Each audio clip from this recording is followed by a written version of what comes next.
From Grove Studios in Ypsilanti, Michigan, I'm John Bommarito. This is Acoustic Alternatives, the podcast that's been, showing people about music maybe they haven't heard. Maybe they are discovering new artists from this. That's kind of the point of why I do this. I've been bringing in artists from the local music scene here in Michigan and taking advantage of touring musicians passing through the area. Glenn Phillips of Toad the Wet Sprocket's been here. Brian Van Der Erck of the Verve Pipe's been here. And today I've got a newcomer, at least to me, and I was unaware of her until I was reached out to by her management. She was playing the Arc in Ann Arbor, my favorite venue. Unfortunately, I had to make the show last night. The up-and-coming singer. It doesn't really fit neatly into one category unless somebody's invented indie pop singer-songwriter somewhere with the rock edge in there when I wasn't paying attention. Leah Marlene is here. Good morning, Leah. How are you? Good morning. Thanks for having me. It's my pleasure. I was reading about you and watching some video and going, this is going to be an interesting interview. She is a fun person. I can just tell from not even being in the room with her, but an interesting backstory. Despite your age, you have certainly lived a life already. You've recently released a new track called Feel Like, which I imagine at some point during the interview we will hear. I don't know which one you want to start with, but let's just go right into a song. All right. What song do you want to do? Well, I will say Feel Like is a little bit difficult to play, just me acoustically. That's okay. So if anything, that might need to be just teased. Direct people to the website. Yeah. We can do that. But I'll start with a familiar one. Okay. This was the single I released before Feel Like. This was one that I released when I was on American Idol, and it was really beautiful because if there was any song that I got to release on such a high platform, it would have been this one. And it ended up touching a lot of people's lives in a similar way that it touched mine. And it's been beautiful to see the journey that this song has taken. It's called Flowers.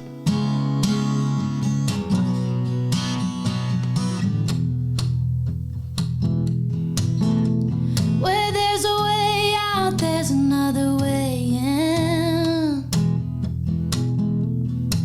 You can't close that door with a Band-Aid fix. It'll run you around and back again. It'll grow you old and make you like a kid. It's a finger trap, keep you where you're at. You've gotta lean in to get out. 'Cause even the pavement gives way to the flowers.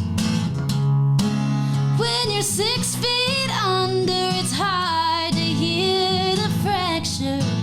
But new life is growing in the layers you shed. Even the pavement gives way to the flowers. Can you feel the breeze as it strokes your skin? Do you see yourself floating with the wind? Well, there's a power inside far stronger than it. It's just been a long time since it's felt like it. It's a finger trap, keep you where you're at. You've gotta lean in to get out. Even the pavement gives way to the flowers. When you're 6 feet under, it's hard to hear the fracture. New life is growing in the layers you shed. Even the pavement gives way.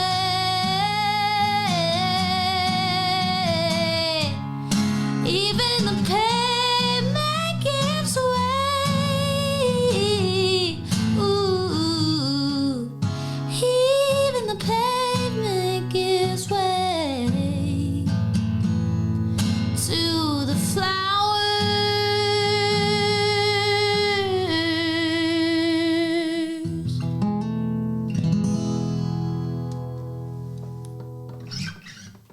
That was great. Warming up that morning voice. I've heard the song, it's fully produced version, and I've seen you play little bits of it here and there, but that was the best I've heard that song. Oh, thank you. And that's with virtually no warm up, completely caught off guard. Wow. Thank you so much. Very impressive. I mean, that's really the heart of how the song was made, and so I think it's always has the most heart to it when it's just stripped back to that. That's great. Thank for doing you. that. Thanks for doing that. All right, let's back up. Let's go back to, Okay. You're not that old to begin with. Let's just back up to a younger you.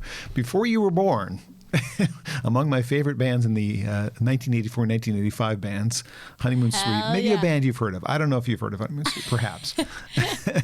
I actually think that one of their songs, What Does It Take, would sound great sung by you. Ooh, interesting. Just because it's got a big vocal. My next show, we're actually playing with them, which is going to be fun. This whole tour has been my dad's actually playing in my band, but We should fill them in on that. Oh yeah. Okay, yeah. We'll go back. You go ahead. Well, you can say that, but we haven't said that your father is the guitarist of this band. Oh yeah, that's important. You know that. I know that. People watching that are fans of what I normally do probably don't know that.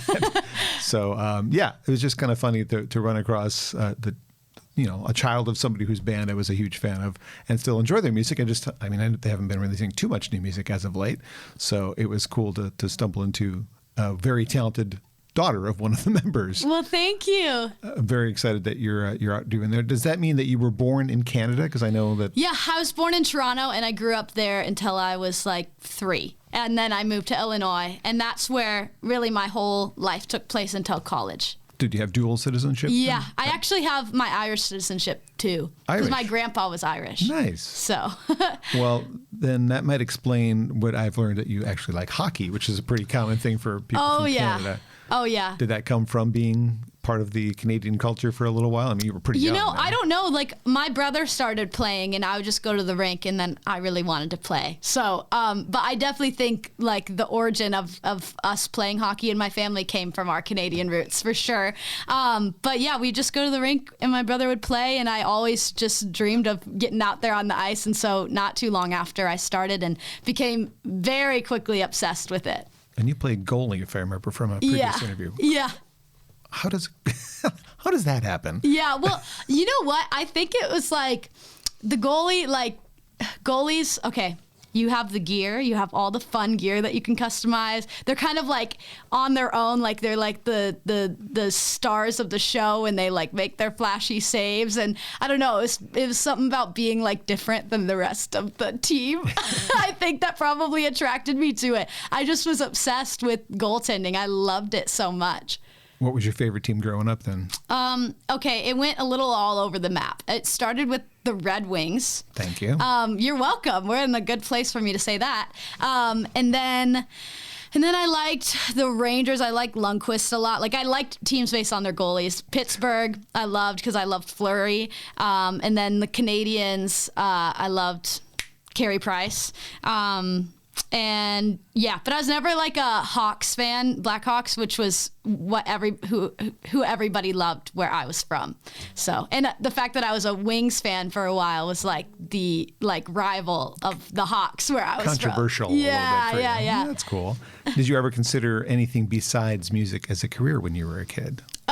Not really, except for hockey. When I was really into hockey, I was I want to take this thing to the Olympics. I was ready to go. So yeah, that was really the only other change up. But I think in my mind, music was always going to be there. And it was still a part of when I'd hang out with my team. I was on an all guys team for most of the time. But I'd bring my guitar to every tournament, and we'd always I would jam, and it was still always very present during the hockey era, but I was definitely more obsessed with hockey at that time than music. Very well. Did you have a backup plan? Did you want to be a vet in case music didn't work out? Because not everybody gets to make it into music, that. No, no backup plan. I still don't. Okay, I was going to say, what? I think that was that's the really interesting thing about growing up. I just never really grew out of it. And I think it's because I had my dad where I could see the reality of it all. What could happen. And just what it's like in the day to day. And I had a much more clear path of how does this business actually work from somebody that's been through it, even though it's changed a lot. So I think that helped a lot. And I've always just been like weirdly like hyper driven, and very entrepreneurial and very determined, like to make things happen, and be creative. So. Was it your father who inspired you to play music, or were you listening to other bands and other artists and made you go, God, I'd love to do that? I mean, I just grew up around a house full of instruments, so I naturally was very inclined to just touch all of them and make noises on them, and was very fascinated on that from a young age. So in a way, that would be because of my dad filling the house with instruments. Sure. But that's really what like started me, was just making like noises, just like going like that on a guitar when I'm like 2 years old, or like plunking around on the piano. And then eventually I wanted to like learn and take lessons and stuff. Do you only play guitar, or do you play other instruments well? I only play guitar like well. In front of people? But I can plunk around on a lot of other things. I produce music too, so like when you're producing, you can get away with being really bad at a lot of instruments, but then editing them to make it sound like you're really good at them. So I can make my way around on a lot, but I've not really sat down and sharpened my skills on anything else but guitar. Fair enough. Well, you briefly mentioned this, you glazed over because I wasn't quite ready to get there yet, but you're fine.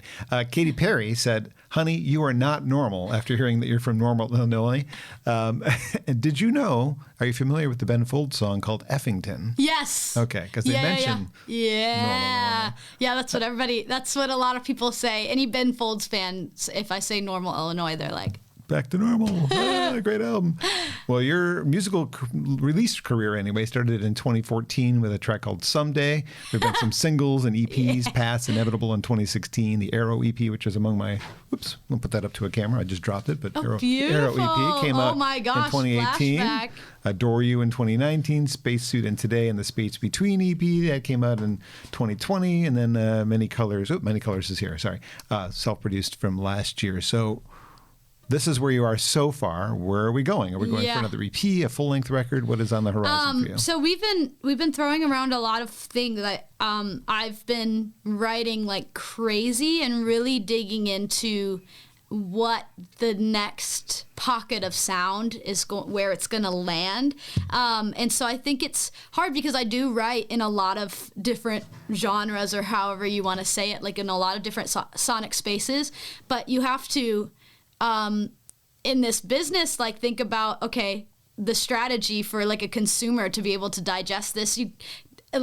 Can I jump all over the place, or do we need to like narrow down, or like where's the in between in all of that? So I have a lot of songs that kind of cover a lot of bases, and so I've been figuring out how to package them in a way that is like really, I don't know, just like easy, not easy to digest, but just like approachable and strategic for like for my career, I guess. So I'm thinking that I'm just going to be rolling out singles for a while, but I just yesterday was thinking about, like, I think I want to do an EP with those singles. So that's probably the next thing. I don't think it'll be an album yet, because right now is really like the developing of the very specific sound of where I'm going to land, and just testing out some things. And then I think after we roll out a few projects and stuff, then it'll be album time. I've always been an album person, so it's really hard for me not to do like an album.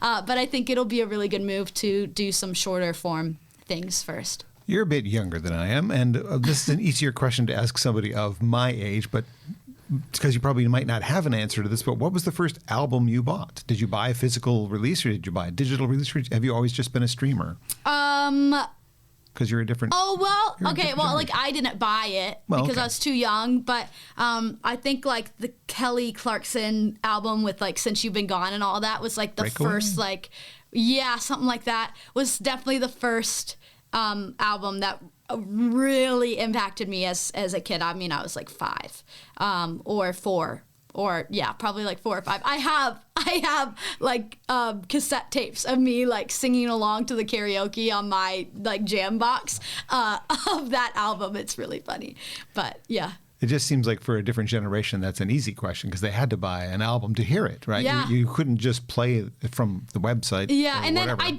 I do remember I bought Tori Kelly's bought Tori Kelly's entire discography on iTunes, but specifically Unbreakable Smile was like the new album.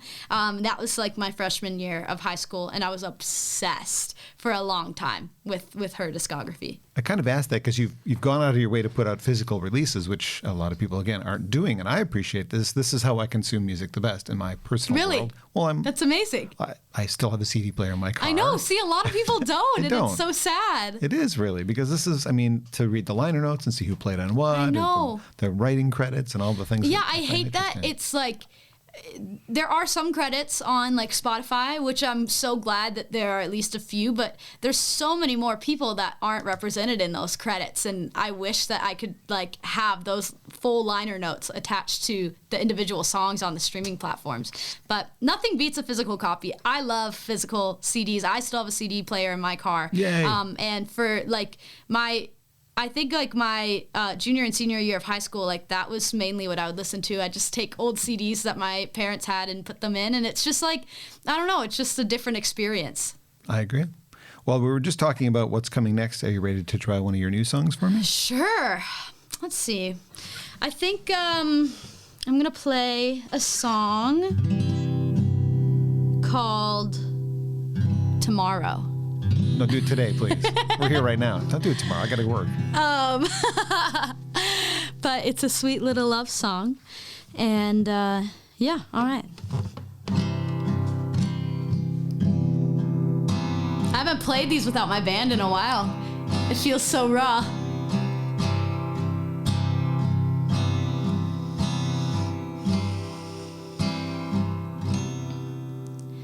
Flowers left on my front porch, singing brandy, doing chores. Catch my eye across the room, laugh at how I look at you, like a movie that I've often seen, but thought was just a distant dream. You have me in disbelief that someone could be made for me.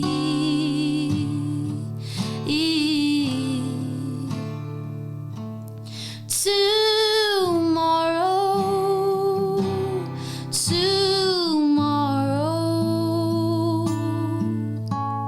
never crossed my mind.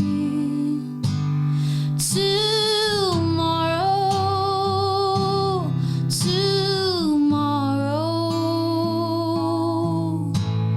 always pass me by. Started off with just a glimmer, now I see the bigger picture. Somehow you make me consider tomorrow.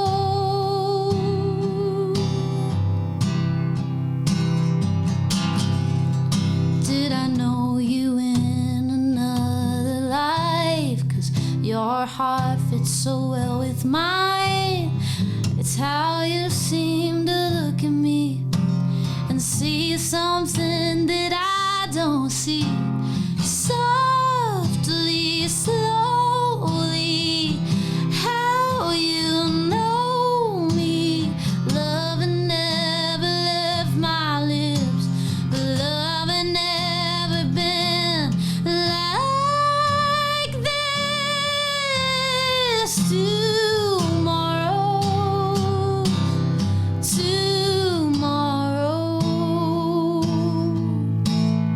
never crossed my mind. Tomorrow,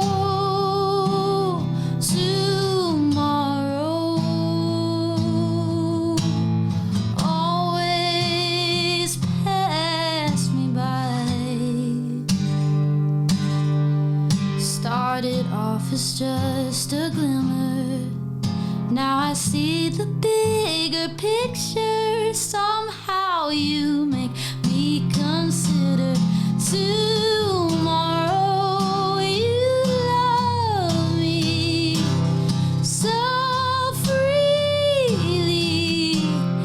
You make me dream forever and after. You make me dream.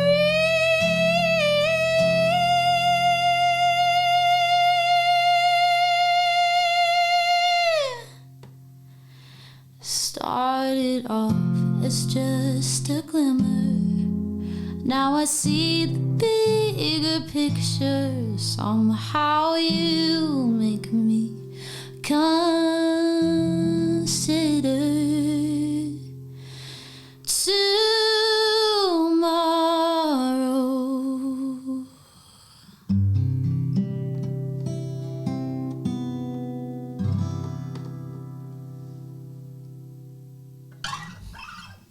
Again. Wow. Thank you. Holy crap. Okay. These are good. You just doing this is great. Thank you. Just strip it down to what your basics and your voice really stands out. I mean, not that the production is like bad or anything on these, but this really shines. Oh, yeah. Makes you shine. Thank this you is so who you- much. Hoping you're taking that as like, no, the production's what I want to sound like. No, you sound great without the production. I know. I'm not offended. Don't worry. So you went to Belmont in Nashville, and Yeah. you dropped out. What were you taking at Belmont? Songwriting. Songwriting. Okay, I wasn't sure if maybe it was production because I know that was something you were involved. Yeah. What caused you to drop out? Well, basically, I lost myself like pretty early, like within the first week of being at Belmont, and I really like mentally crashed by my second semester there. It was like rock bottom. It was really bad, and but Belmont was always my dream. I worked so hard to be able to go there for years in high school. Like my entire high school experience was geared towards like resume building so I could get scholarships to afford to go there. And so like my whole life for 3 or 4 years is like focused on like this thing that is finally happening now. And now I'm crashing and burning. And so I didn't want to give up after the first year, even though like I probably should have, but I'm glad that I didn't. And so I still did another semester and yet another semester. So I did 4 semesters there. And I just couldn't get better. Like I couldn't heal and like be okay while I was still in that environment. And I really just needed to remove myself from that environment so that I could like come back to myself. So yeah, that was really the reason. And genuinely it was the best decision I ever made. And I knew in the moment too, like I wasn't like, as soon as I made the decision within like a week or two, like I really did come back to myself in a weirdly quick way. I am so sorry. Laundry, what the heck? And yeah, so I knew pretty immediately that it was the best decision I could have made for my well-being, and I didn't know what I was going to do when I dropped out, but I knew that I'd figure it out. You did. Yeah. Seems like you figured it out. I sure did. I forgot to mention, as you came out of the song, I have to thank Grove Studios, where we're at. Grove Studios is a studio in Ypsilanti, Michigan. If you're passing through the area or you're in the Ann Arbor, Detroit area and you're looking for a place, like for instance, maybe you were going to start your tour at the Arc. You might need to warm your band up somewhere. I will show you later. There's a really nice room at the end of the hall. There you go. It's full band size. You can come in here, make all the noise you want, not annoy the neighbors. And there's another studio. It's a little smaller for smaller combos right across the hall from that. So this is a place to get out of your garage and get into the studio.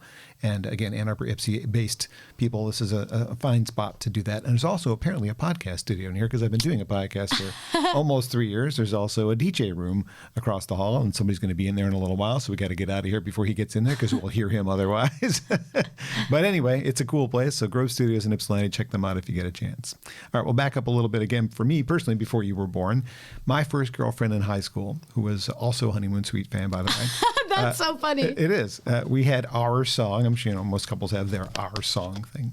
And it was a song from 1983 called Hello by this guy. I'm not sure if you know.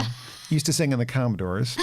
His name is Lionel Richie. And then at some point, you find yourself in front of him and Katy Perry singing songs and doing an audition for American Idol. Did you have any idea how that was going to go? No. And the whole process to even like deciding to audition was like, it was the last thing genuinely that I was even going to come near at that time in my life, because it was right after I dropped out and I just wanted to travel the world and escape and find myself and just be a little like nomad for a while, and really like distance myself from the commercial industry and the hustle culture of it all and just all of that. But it came to me and I had a weird gut feeling, and so I just was like, let's just do it for fun and like for the experience and not expect anything out of it. I know that I have a gift that I love, and like this is not going to determine its value. Like however this goes, it's a reality TV show, so let's just like I think it'll be fun to see just how this thing works and maybe meet some cool people. So I went through the producer auditions, and then it came time to audition for the judges, and I feel like I had like a good feeling just because I wasn't putting any pressure on the outcome. So like, I don't think my good feeling was that they were going to like love me. I think it was just that like, this is really fun. And regardless of what happens, I think I'll be glad that I did it. And yeah, I knew it was going to either be like hit or miss, because it was either going to be like, I'm a great fit for the show, or I'm like, definitely not what they want. Yeah. And it ended up being a hit. So I just got really lucky on that one. And yeah, the whole experience was so fun. But yeah, that audition, I was on another level for that, because I hadn't like communicated with, I hadn't been around people at that point for like a long time. That was my first like social endeavor for like, since I dropped out of college. So I was just like so hyped to be around people again and then be doing this really exciting thing. And third place, not so bad, really. No, yeah, that's still crazy to me. But honestly, it's a game of luck. I definitely worked really hard and have like things that I bring to the table, but so do a lot of other people that were never even aired. And so I just got really lucky in that like reality TV system to be one of the golden children of that season and to kind of be chosen to be aired a lot, and then for people to really buy into my story. So I feel very, very lucky for that, because it's really changed my life. I'm sure it was a fun journey. Yeah, it was. Previous guests on the podcast included Leah Marlene, who did, I think, third place finish on The Voice 8 or so years ago. And then last night on The Voice, Grace West took second place. Oh, she amazing. was Grace Rambinski, one of my first 5 guests on the podcast. No way! She's from nearby town, Canton, Michigan. So it's kind of nice to see these little, watch her go from when she hadn't changed her name yet to taking second place on a show like that. So I'm sure a lot of folks from your town felt the same way. Oh, yeah. Were you ready for the craziness when they declared your own day? Oh, my God. You live in? No, nothing could have prepared me for that. You're moving at like a million miles per hour at that point. Every week of the show is like 5 years of your career, but like you're just like climbing so quickly. And so it just kind of all happens. And that hometown visit was the most genuinely surreal day of my life. Like I don't think I'd really experienced what it was like to experience something surreal in such an extreme way until that hometown visit. It was just happening in front of me, and I was like, what the hell is going on here? And I really was I'm almost so disconnected because it was just so unbelievable to me. But that's why I'm so glad that there's an incredible edit of it that the Idol people put together, because when I watch that, I can relive it and digest it a little bit more.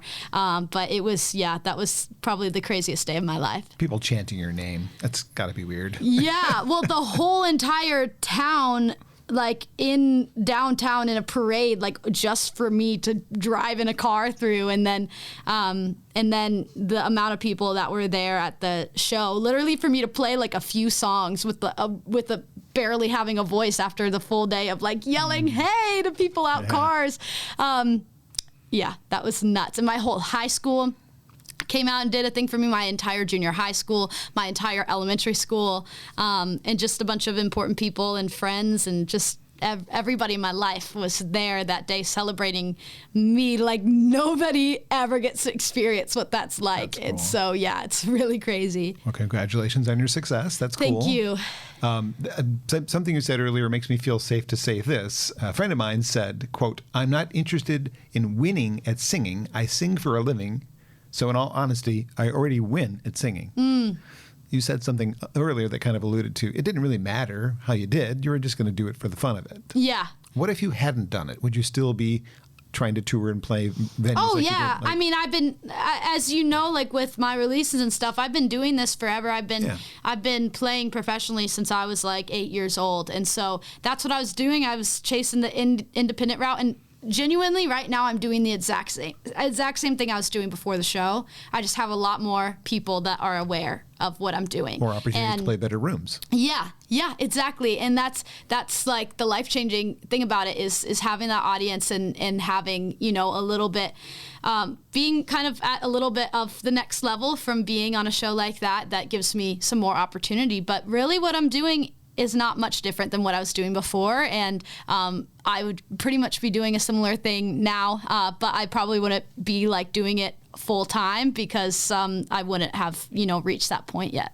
Yeah, that's a good thing. That's the, like, having the audience from Idol and being able to support myself doing music full time is like the two most life-changing things that I got out of that show. That's great.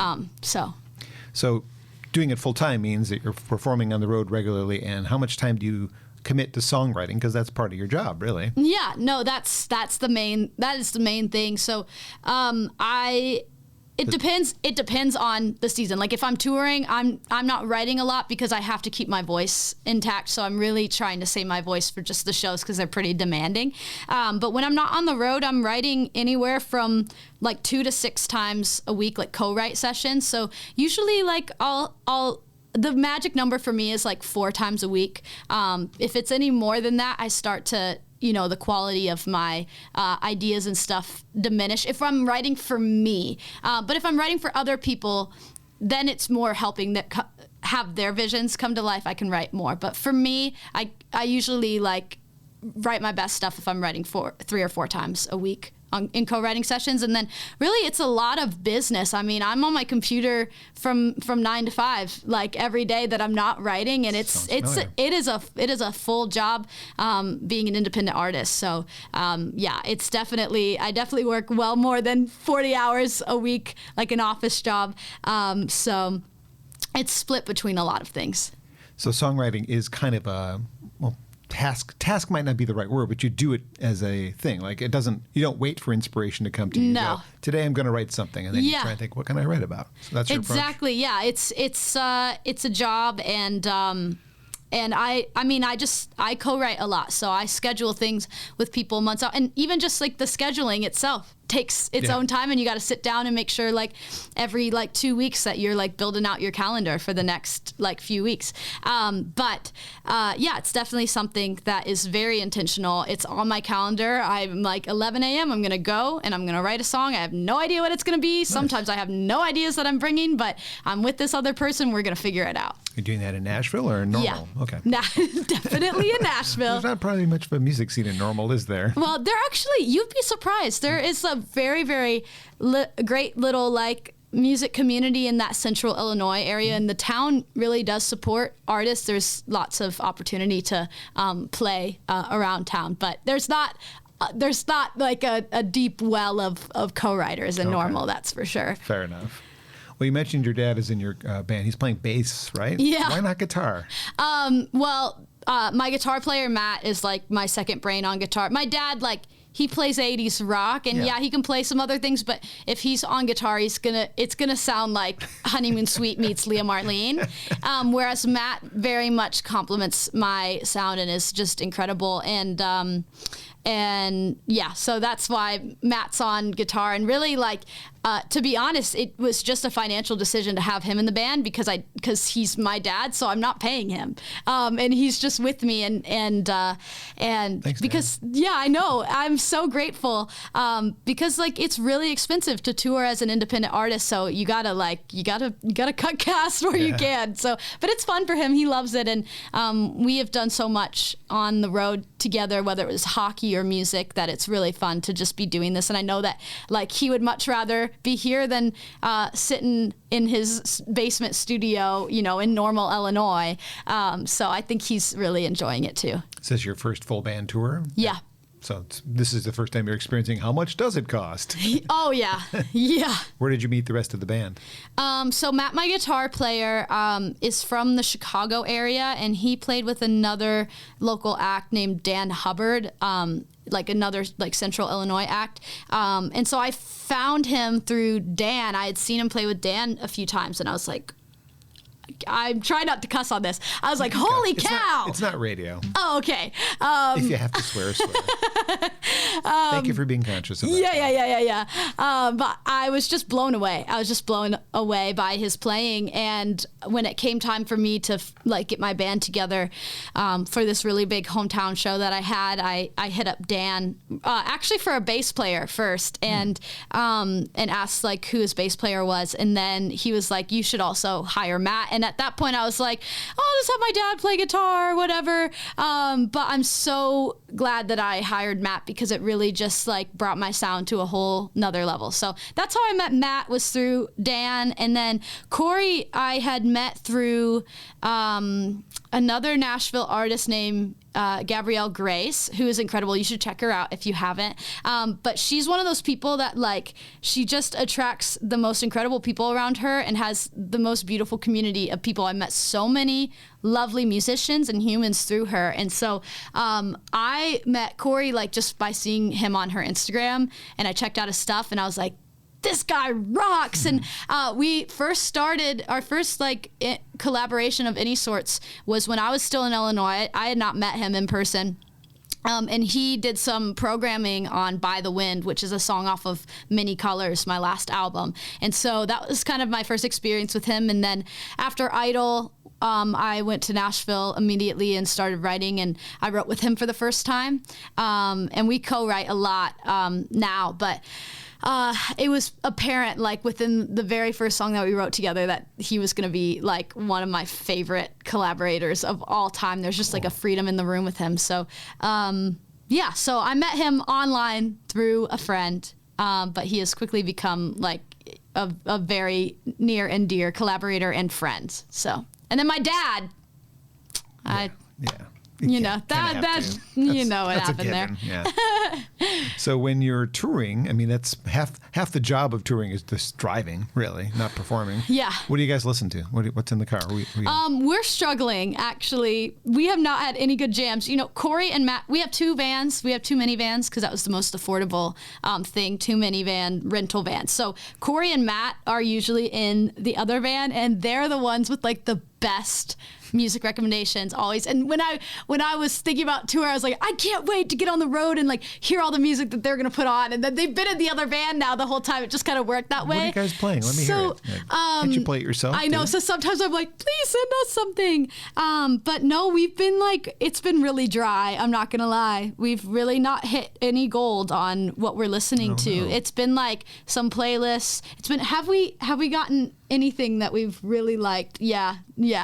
There's a podcast you can listen to. It's called Acoustic Alternatives. Hey, you might discover a new artist or two. What did I just do there? But yeah, I mean, we just kind of put on some of our old favorite albums. We've not really found any new ones recently. So if you got any recommendations, we'll gladly take them. I will tell you some after the show. How's okay, that? Great. All right. So what kind of contractual obligations, I guess is the way to phrase this, do you have with Idol? Do you have to stay? None.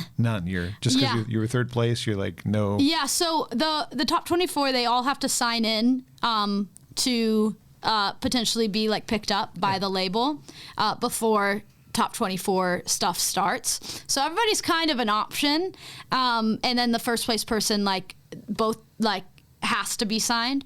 And then they can pick up whoever else they want, as long as it's within a certain period. So, but anyway, I am out of that period and I'm not with them.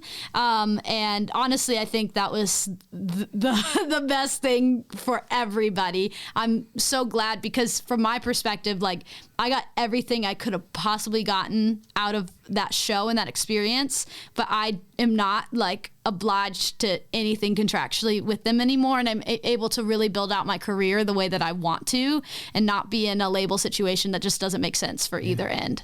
I think I've heard from other people it's actually best to not win. Oh, yeah. Yeah, I mean, it depends on, like, the people there are lovely, and it really depends on, you know, like, what your goals are and what your sound is, too. I just don't really, I find it to be a little bit more, like, boxy and, like, very, like, commercial, like, straightforward, and I am not that. And so I just don't think that, like, I'm a little hard to understand for them, and I just don't think it would have really, like, it just wouldn't have been the right fit. So I am so grateful. When I got out of that time period, I was very, very, very happy. And yeah, it's really now just a game of not waiting, but just like letting the right people cross paths at the right time for building out my team and just letting it like very organically happen. So in other words, you're not approaching your career any differently than you would if you just have a resume builder on it now. Exactly. Yep. It's a good thing. Yeah. You talk a little bit about, at some point, mental health awareness. I know you had struggled a little bit with the Belmont thing. Do you plan on using we'll use the word your celebrity for good? Like you have an impact you can make because people now know your name. Have you thought about like saying, hey, I'm Leah Marlene and I'm da-da-da? Is there any plan to do anything with mental health awareness for others? I think that I just like, I live my life in a very open way. So in terms of just like visibility for that stuff, like I'm very open about it. And I think that is like just a really like great first step for anybody, and just like on social media to be a part of that conversation and like humanize a lot of things. And so, yeah, I'm always a part of that conversation. And then that's like a topic that is very near and dear to my heart. So if there's like any sort of like nonprofit or something that approaches me for something like that, of course that's going to like spark something in my mind. And so right now, like there's nothing super intentional that I'm like doing in terms of like, let's fundraise for this or whatever.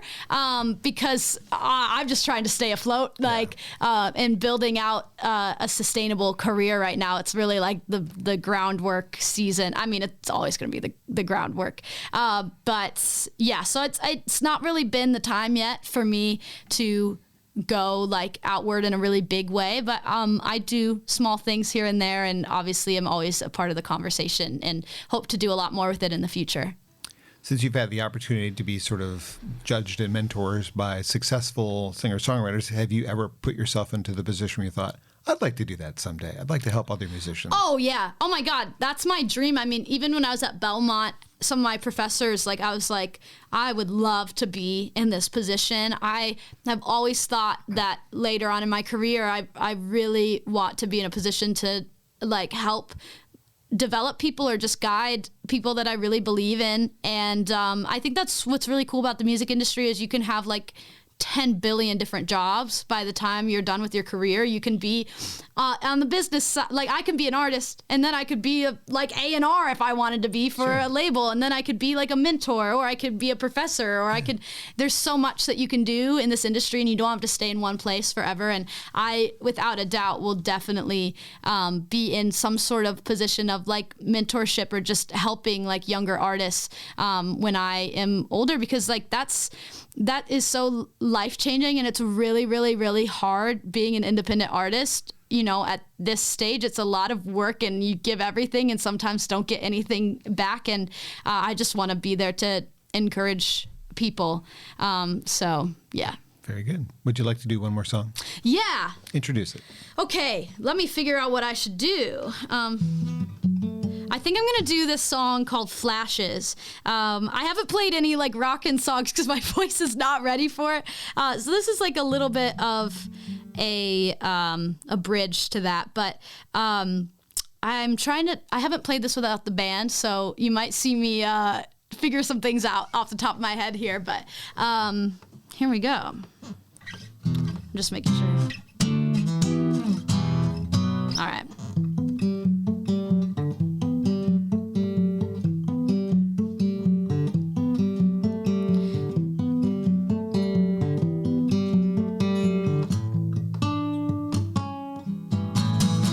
Time passes quicker every day. So much of it looks the same, steady as an April rain. This house can't keep the water out. Treading won't part the clouds. There's no two ways around it. What a mystery. I look 1,000 times, but I might never see. Passing over everything in front of me. The air I breathe feels so out of reach. What a mystery.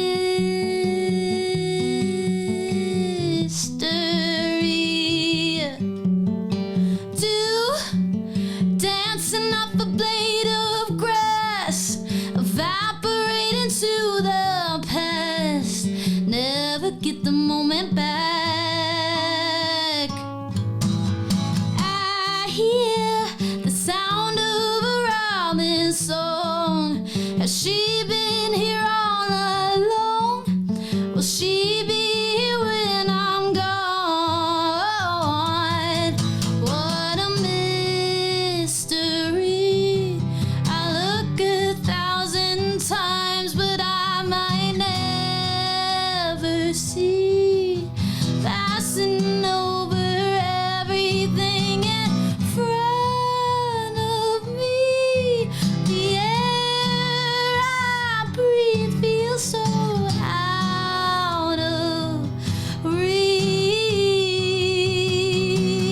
What a mystery.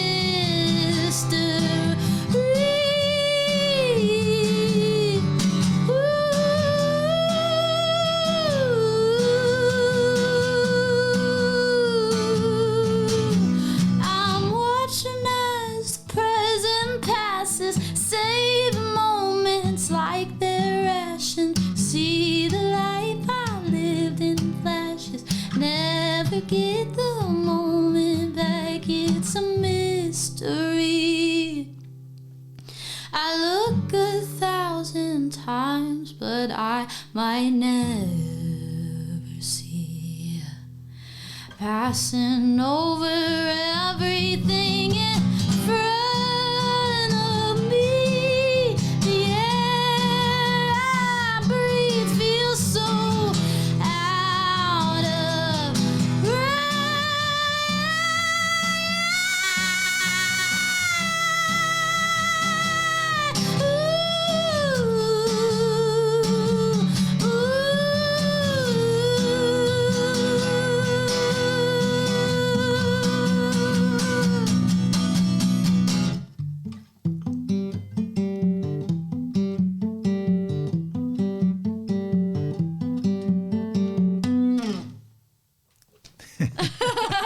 Leah Marlene is my guest today on Acoustic Alternatives, figuring some stuff out. Yeah. Flashes? Yeah. Flashes. Thank you so much for doing these new songs and giving me a chance to learn a little bit more about you. Thank you so much for having me. My pleasure. You've consciously chose to not use your last name so you could get into hotels without. Well, you know, that was actually, my mom started a YouTube channel for me when I was like 8. Oh. No, a MySpace when I was like 8, and then a YouTube channel shortly after. And she was the one that was like, we're going to do Leah Marlene and not Leah Grayan. So, yeah. That works. It just stuck. And why are you so giggly? Which is a great thing. I love. I mean, you're being around me is bringing me joy just because. Good. You're giggling. You've always been that way. Yeah, I think I think the shift like really happened in like 7th or 8th grade, which is kind of weird, but I think I've always been that way. But you know, like you're kind of angsty in your teens and all that. Yeah. And I think that I was kind of trying on a new person every day in 6th and 7th grade. And then by the time I got to 8th grade, I think I hit my head too much in hockey, and I had a really like prolonged concussion that really kind of like ruined my life in 8th grade. And it was like that moment where I was like, I'm going to it gave me a lot of respect for what a lot of people go through that you never know about. That was like my first time really like realizing, wow, like some people are going through stuff that you never even know. Yeah. And so that's kind of when the shift happened, where I was like, I'm just gonna like be so nice to everybody because I'm really going through it and nobody knows that I'm going through it and they're probably really going through it and I wouldn't know. And yeah, I've not really thought about that, but I think that's really when the shift happened. And yeah, it's just way more fun to be this way. So. And what's the best place for people to find out more about you? If you just put my name, Leah Marlene, into your preferred social media, or if you want to go to my website, all my social media is mainly under Leah Marlene Music. My website is leahmarlene.com. My Spotify is just under Leah Marlene and all that stuff. So just search my name, you'll find me. I also have a Patreon if you want to be a part of that community, also under Leah Marlene. So I'll put some of those links in the video and the audio for this. And again, thank you so much for spending time with me. Good luck on your journey. Thank you. Thank you so much for having me. I hope we cross paths again. Me too. All right. Acoustic Alternatives again from Grove Studios in Ypsilanti. Big thanks to them for giving me a home to do something I love doing. It's exposing people to music that they might not otherwise be hearing, getting a chance to learn more about these musicians. Check them out. There's been about 55 other episodes. They've been doing this for a while. So if you enjoyed it, please share and have a great week.